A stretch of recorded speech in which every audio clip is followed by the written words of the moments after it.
Air pollution kills thousands of Americans every year. Poor people and African Americans are disproportionately at risk. I wake up in the mornings and can't breathe. I have bronchial asthma. It is a form of asthma, but it's deeper. Certain times and certain smells, it affects me. And there's nothing I can do about it.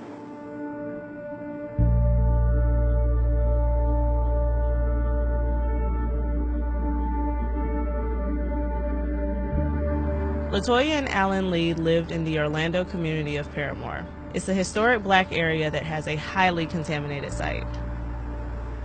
If it's contaminated, poison, that could be airborne or ground absorbed, don't build no residential homes, apartment, condos, it don't need to be in the area, period. They should have thought about that before they must build whatever came first. Right? Yeah, it's just trying to cause. That's what I got to say, and that should be for everywhere, man. Everywhere. No contamination should be residential. I know I scared my family. I know I scared them. I scared myself. LaToya Lee died from cardiac arrest the day after she sat down for this interview. She told HuffPost that pollution in the area agitated her respiratory problems. Her death came days before the family planned to move into another neighborhood. I just hope that nobody else gets sick from any of this. And the sad thing about it is when I leave from out of here and go somewhere else, like to the new house, I've been in there and it just sat in there. I can breathe fine. I'm not short of breath. None of that. And I've actually noticed that the last 2 times that I've left here and gone to the new house. So it's a lot going on with the air around here. It's a lot. HuffPost met up with Alan a few weeks after LaToya's death.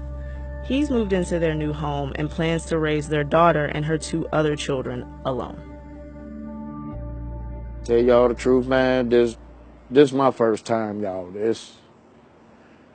I'm trying not to cry in front of y'all now, talking about it. It ain't easy because I'm young. And it ain't just because of that. I lost my daddy. I wasn't there for that. I lost my mama while I was locked up. I wasn't there for that. You know, it's a lot of other reasons. But when you have to sit down and do it yourself for real, life is not a joke. Time don't wait for nobody. No matter how many times you say, wait or hold on. And like I said, we weren't ready for this. We really weren't. I'm not gonna kid you. I was so angry when I found out LaToya had passed. But knowing her spirit, I couldn't take that anger and just let it fester. I had to make good out of it. I had to do the right thing. Family friend Lawana Gelzer has spent the last 5 years educating residents about the local Superfund site. That's a hazardous waste site that the government identifies for cleanup. There's a Superfund site in the Paramore community, but Gelzer says there are other contaminated lots in the area. LaToya and Alan had lived across the street from the Superfund site, which was the former Orlando gasification plant. The groundwater and soil here are contaminated with coal tar and other toxins. TECO Energy currently occupies the lot, but it is not one of the companies currently tasked with cleanup. And while the EPA approved a plan for cleanup in 2013, the work has yet to begin. Back in the 50s, the 60s, early 70s, anything was allowed to happen in a black community. So dumps, no cleanup, no notification, improper zoning, commercial right beside a residential home. It was allowed in this community. So this is not something that started yesterday. This has been going on for a long time. Paramore isn't alone. Landfills and hazardous waste sites are most often located in poor, non-white communities. And a recent study confirmed that people of color are more likely to be exposed to the transportation-related pollutant nitrogen dioxide than white people. Personally, I just really need more individuals to understand the need to do a true health disparity study in the community. That are other individuals get sick because of where they're living at, and how do we make that happen with all the resources that I see the city spends on venues, soccer stadiums, Citrus Bowl, Creative Village, all of the dollars that has been spent in the Paramount community. Couldn't you set aside a couple of $1,000s to do a health disparity study to go and see on the last 5,000 people what is truly happening to the people in the community? Are we ill? Do we have one of the highest asthma rates because we're in a Superfund site?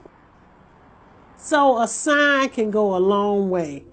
It's a form of expression for me. Citizens have rights too. You have issued a blank check, and could you please stop doing the corporate welfare? Gelzer attends city council meetings with the hopes of getting the community tested and cleaned up. Her family now runs a daycare center in the house she once grew up in. She says her fight is for the most vulnerable residents. I've been told in a city council meeting, it's no contamination. We don't have anything to worry about. Really? I don't believe you. I don't believe you. Why do you continue to lie to us, the citizens that you were elected to represent? Is it something that we've done differently, or do we look different? So we tell everybody, we're here, we need help, but ultimately we need to educate our community on how to get what we deserve.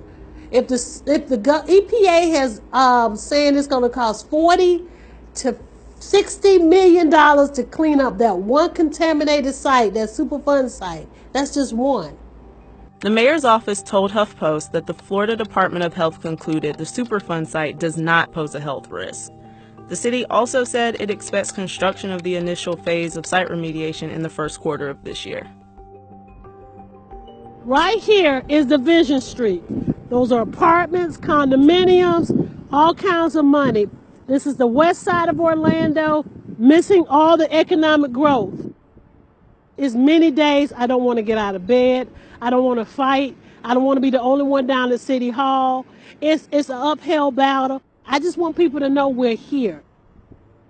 I get flustered. I get upset a lot because I'm David.